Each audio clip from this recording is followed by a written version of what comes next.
Hi friends, welcome to my channel. Friends, ఈ video వచ్చేసి సప్త శనివార వ్రతంలోని 6వ వారం పూజా బ్లాగ్ అండి. నేను ఈ వ్రతాన్ని స్టార్ట్ చేసినప్పటికీ ఇప్పటికీ సిచ్యువేషన్స్ అయితే చాలా అంటే చాలా చేంజ్ అయిపోయాయి. కానీ నేనైతే ఈ వ్రతాన్ని వదిలిపెట్టకుండా ఆ పరిస్థితులకు అనుగుణంగా నేను మారుతూ ఆ స్వామి దయతో 5 వారాలైతే కంప్లీట్ చేసుకున్నాను అనమాట. ఈరోజు 6వ వారంలోకి ఎంటర్ అయ్యాను.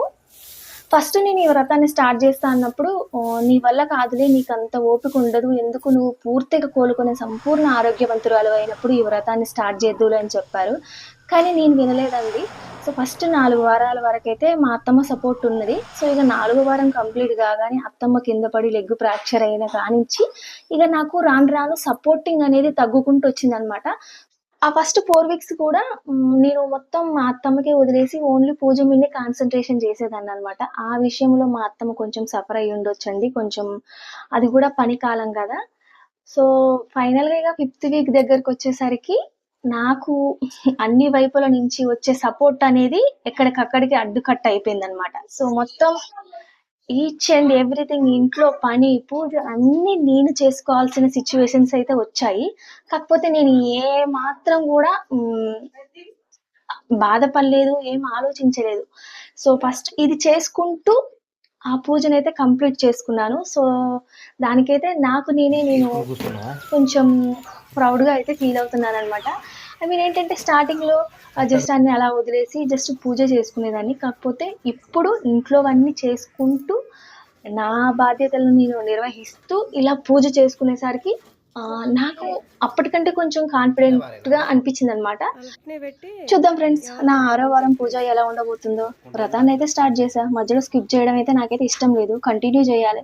ఇక అందుకోసమని తప్పో ఒప్పో నాకైతే తెలియదు ఫ్రెండ్స్. నాకు ఒక పూటే కుదిరేటట్టుంది. ఇంక అందుకే మార్నింగ్ ఓన్లీ దీపం పెట్టుకొని ఈవినింగే పూజ చేసుకోవాలనుకున్నాను. ఫ్రెండ్స్, ఇక వ్లాగ్‌లోకి ఎంటర్ అవుతే నాకు ఈ రోజైతే 6:00 అయితే మేలుకొచ్చిందండి. ఇక లేవగానే రోజులాగే ధనుర్మాసం ముగ్గయితే ఏశాను. అండ్ సప్త శనివార వ్రతం గాని, ఇంకా కొంచెం స్పెషల్‌గా మంచి ముగ్గేసుకొని ఒక చిన్న క్లిప్ అయితే తీసుకున్నాననమాట. ఈ గుమ్మడికాయ వచ్చేసి ఏంటంటే ఫ్రెండ్స్, మేము మొన్న కార్తీక అమావాస్యకి ఇంటికి కట్టాము. నిన్న మార్నింగ్ వరకు బానే ఉందండి. నిన్న ఫ్రైడే ఈవినింగ్ నేను అటు ఇటు తిరుగుతుంటే పూజ చేశాను. అప్పటికి చేసి పూజ కోసమని అటు ఇటు తిరుగుతుంటే చుక్కలు చుక్కలు కారుతున్నాయనమాట. సో నైట్ ఏందోలో అనుకున్నాను. ఈరోజు మార్నింగ్ లేసి చూసేసరికి ఇంకా ఫుల్‌గా వాటర్ కారడం అనేది ఎక్కువైందనమాట.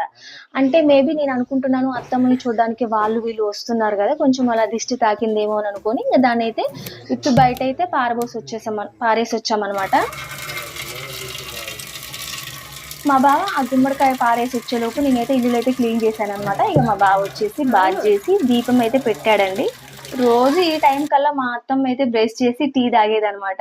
ఈరోజు ఈ హడావిడి వల్ల ఇక మా అత్తమ్మ ఇంకా బ్రష్ చేయలేదండి. ఇప్పటికే టైం వచ్చేసి 8:30 అవుతుందనమాట. సో మరి మా పెద్దత్తమ్మకి ఏం పని పడిందో ఏమో గాని మా పెద్దత్తమ్మ కూడా ఇటు రాలేదనమాట. సో ఉంటే మా అత్తమ్మకి కొంచెం బ్రష్ చేయించడం అలా చేసేదనమాట. ఇక ఈరోజు నేను అత్తమ్మకి బ్రష్ చేయించాక ఇక టీ అయితే పోసాననమాట. నిజానికి చెప్పాలంటే అత్తమ్మ బ్రష్ చేసిన కాలకృత్యాలు తీర్చుకున్న ఆ పనులు ఏవి నా దగ్గరకైతే రానివ్వడండి మా బావ. మొత్తం మా బావే చూసుకునేవాడనమాట. ఇక నేనేమో ఇంట్లో పనుల్లో బిజీగా ఉంటానని ఇక నాకు చెప్పకపోయేదనమాట. మా బావే చూసుకునేది. కాకపోతే ఈ రోజు తొందరగా వెళ్ళాలన్న ఉద్దేశంతో తొందర బాత్ చేసి ఆఫీస్కి వెళ్ళి ఆడవిల్లో అయితే పడిపోయాడు. ఇటు మామయ్యకి అటు బావకి ఇద్దరికి అన్నం అందాలని తొందరగా వండడానికి ట్రై చేశాను. కానీ అప్పటికే టైం అయితే 9 అయిందనమాట. ఇంకా ఇంట్లో ఉన్న పచ్చడి ఏదో ఒకటి వేసుకొని వాళ్ళిద్దరు అయితే తిన్నారు. అండ్ ఇంకా తర్వాత ఈ రోజు నేను వచ్చేసి దోసకాయ టమాటా కూర అయితే వండుదామని ఇంకా కూరగాయలు అయితే కట్ చేస్తున్నానండి.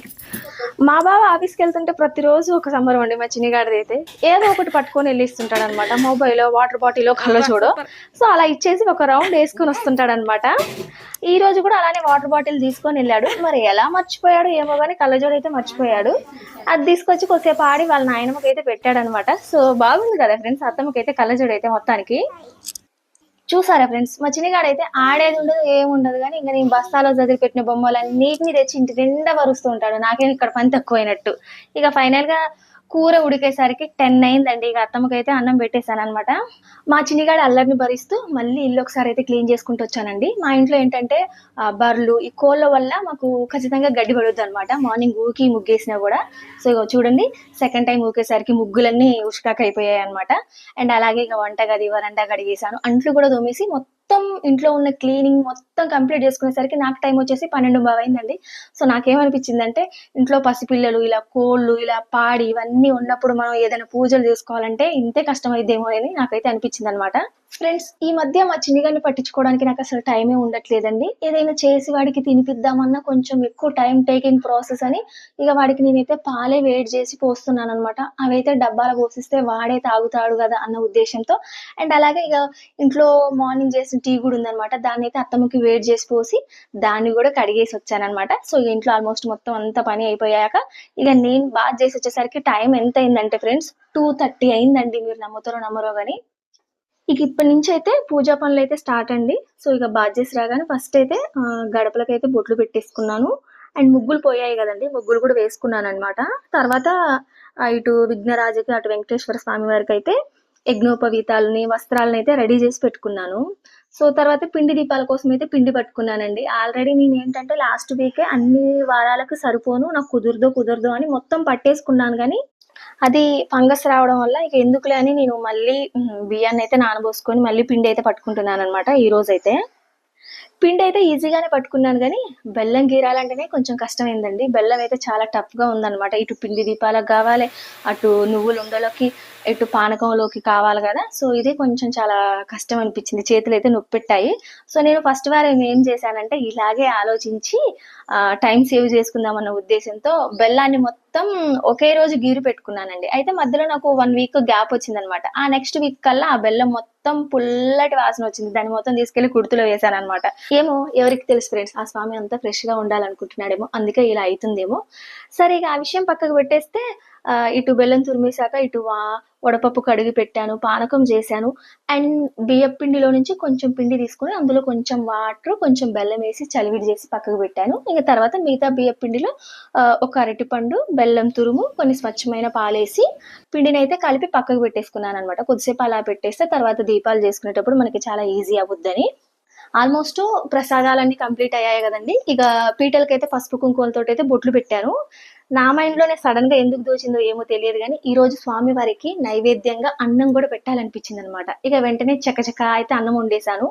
ఇలా పల్లీల చట్నీ స్వామికి నైవేద్యంగా పెడతారో, పెట్టరో నాకు తెలీదు గానీ, ఇంట్లో పల్లీలుంటే సో, ఎల్లిపాయ ఏయకుండా పల్లీల చట్నీ గూడా చకచకా చేసి పెట్టేశాననమాట. ఆల్మోస్ట్ ప్రసాదాలన్నీ కంప్లీట్ అయ్యాక మళ్ళీ ఈవినింగ్ పనిలో అయితే పడ్డాననమాట. చిన్నిగాడికి పాలు పెట్టడం, అత్తమ్మకి టీ చేసి పోయడం, మళ్ళీ ఈవినింగ్ వాకిలి ఊడ్చడం ఇవన్నీ అయితే చేశాను.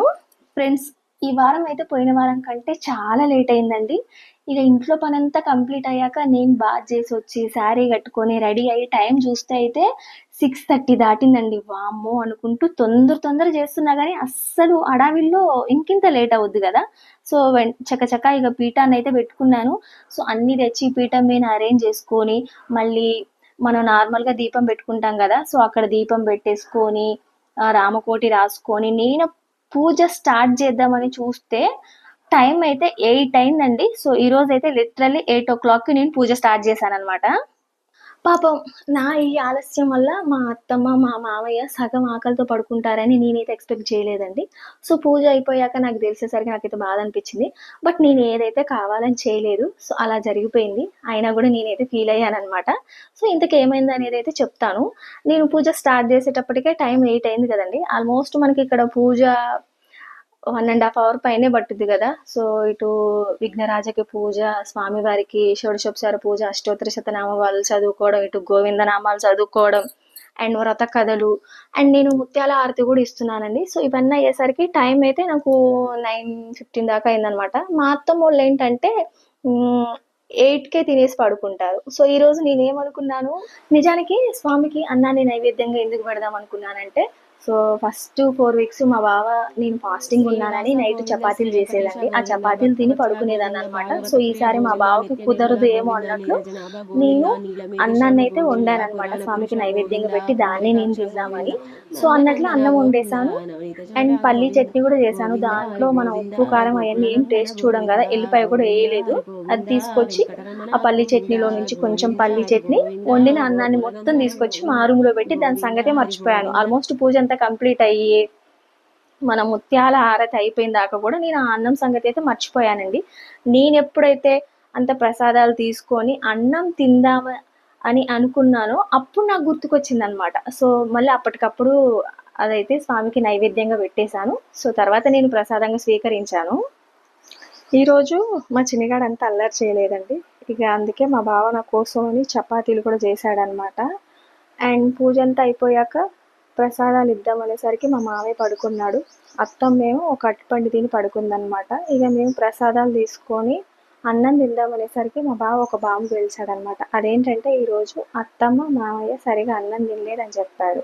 నేను వెంటనే షాక్ అయ్యాను. ఎందుకు అన్నం తినలేదు, నువ్వు పెట్టలేదా అంటే, పెట్టా కానీ వాళ్ళు తినలేదన్నాడు. సో ఫస్ట్ అయితే నాకు అర్థం కాలేదు ఏమైందనేది. ఇక తర్వాత మా బావ చెప్పుకుంటూ వచ్చాడనమాట. నువ్వు వండిన అన్నం తీసుకొచ్చి మొత్తం నీ రూమ్లో పెట్టేశావు పూజలో పెడతానని.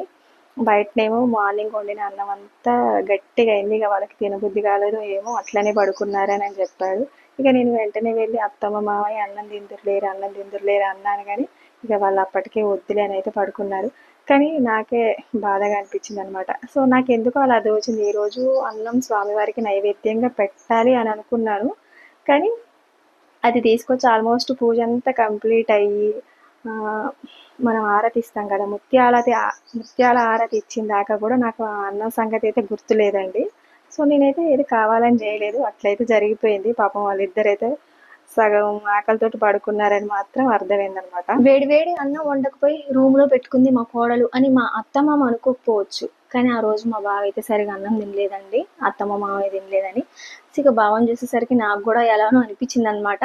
సరే ఏమోలేండి, ఆ విషయాన్ని అయితే పక్కకు పెడితే, సో ఫైనల్గా ఆ స్వామి దయతోటి ఏ ఆటంకాలు లేకుండా ఈ రోజు 6వ వారం పూజ అయితే కంప్లీట్ చేసుకున్నాను అనమాట. లాస్ట్ ఇయర్ అక్షయ తృతీయ నుంచి నా వల్ల ఎవరైనా ఒక్క పూట అన్నం బంద్ చేసినా నాకైతే చాలా బాధ అవుతుంది అనమాట. దానికి రీజన్ ఉందిలేండి, అది ఎప్పుడైనా నేను మీతో ఒక వీడియోలో అయితే షేర్ చేసుకుంటాను. ఈ సప్త శనివార వ్రతం స్టార్ట్ చేసిన దగ్గర నుంచి ప్రతి శనివారం ఎవరో ఒకరు వస్తూనే ఉంటున్నారు. నేను కూడా నాకు తోచినట్లయితే ఇస్తున్నాను అనమాట, లేదు అని అయితే చెప్పకుండా. ఇలాగే ఈ రోజు కూడా ఒక ఆయన వచ్చాడనమాట. ఆయన ఏజ్ వచ్చేసి నియర్లీ 50 ఇయర్స్ ఉంటాయి. డ్రెస్సింగ్ అంతా నార్మల్ గానే ఉంది, కాకపోతే తలపై నెమలిక అయితే పెట్టుకున్నాడు. సో ఆయన ఏమన్నాడంటే, అప్పుడు నేను అత్తమ్మే ఉన్నాం అనమాట. ఆయన అత్తమ్మని అడిగాడు ఈ అమ్మాయి ఏమవుద్దని. కోడలు అవుద్దని మా అత్తమ్మ చెప్పింది అనమాట. ఆయన మా అత్తమ్మతో నువ్వు చాలా అదృష్టవంతురాలివి, నేను మంచిగా చూసుకుంటుందని చెప్పేశాడు. ఇక నా దగ్గరకు వచ్చేసి అమ్మాయి నువ్వు కష్టపడి పని చేస్తావు కానీ నీకు చేసిన పేరైతే దక్కదు అని చెప్పేసి వెళ్ళిపోయాడనమాట. మా అత్తమ్మ అన్నదిగా ఏం పట్టించుకోకులే అని చెప్పింది. ఇక నేను కూడా లైట్ తీసుకున్నాను. ఇప్పుడైతే పూజ అంతా కంప్లీట్ అయ్యాక అనిపిస్తుంది, మేబీ మార్నింగ్ ఆయన చెప్పింది కూడా కరెక్ట్ ఏమో కావచ్చు. అయినా నేనైతే అలా అయితే ఏం చేయట్లేదండి, ప్రతిదీ కూడా నా బాధ్యత అనుకుంటూ చేస్తున్నాను అనమాట. సో నాకైతే ఏ కల్మషం లేదు. సో ప్రతిదీ నా ధర్మము అన్నట్లు నేనైతే చేసుకుంటూ వెళ్ళిపోతున్నాను అనమాట. అండ్ దట్టు ఇప్పుడు సప్త శనివార వ్రతం చేస్తున్నా కదండి. సో మనం ఇలా స్వామి వారిని ఆ కోరిక ఈ కోరిక మొక్కుకుంటూ మన ధర్మాన్ని మనం పట్టించుకోకపోతే స్వామి మనల్ని పట్టించుకుంటాడా చెప్పండి. సో అది నాకు మాత్రం బాగా గుర్తుందనమాట. అందుకోసమే ఆ స్వామిని కొంచెం పక్కకు పెట్టినా కూడా, సో నా ధర్మాన్ని అయితే నేను పక్కకి పెట్టట్లేదు అనమాట. సో ఫస్ట్ ధర్మానికే ఓటేస్తున్నాను. ఈ విషయంలో నాకైతే చాలా హ్యాపీగా అనిపిస్తుంది అనమాట. అండ్ స్వామికి కూడా ఇదే నచ్చుద్దని నేను అనుకుంటున్నాను.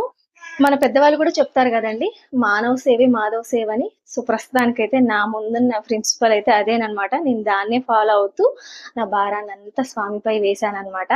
మయ్య ఫైనల్ గా 6వ వారం పూజ అయితే ఏ ఆటంకాలు లేకుండా కంప్లీట్ చేసుకున్నాను. ఇక చూద్దాం ఫ్రెండ్స్, 7వ వారం పూజ ఎలా జరిపించుకుంటాడో ఆ 7 కొండల వాడు. So okay friends, bye bye, next వీడియోలో మళ్ళీ కలుద్దాం.